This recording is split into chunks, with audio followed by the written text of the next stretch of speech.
जो शख्स अल्लाह की मुलाकात की उम्मीद रखता हो तो अल्लाह का मुकर्रर किया हुआ वक्त जरूर आने वाला है, और वो सुनने वाला है, जानने वाला है। और जो शख्स मेहनत करता है तो अपने ही फायदे के लिए मेहनत करता है। बेशक अल्लाह तो सारे जहान से बेनियाज है। और जो लोग ईमान लाए और नेक अमल करते रहे, हम उनके गुनाहों को उनसे दूर कर देंगे और उनको उनके अमाल का बहुत अच्छा बदला देंगे। और हमने इंसान को उसके माँ बाप के साथ नेक सुलूक करने का हुक्म दिया है।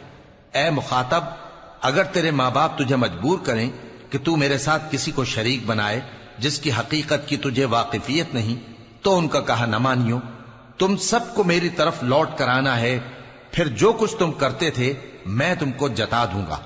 और जो लोग ईमान लाए और नेक अमल करते रहे, उनको हम नेक लोगों में दाखिल करेंगे। और बाज लोग ऐसे हैं जो कहते हैं कि हम अल्लाह पर ईमान लाए, फिर जब उन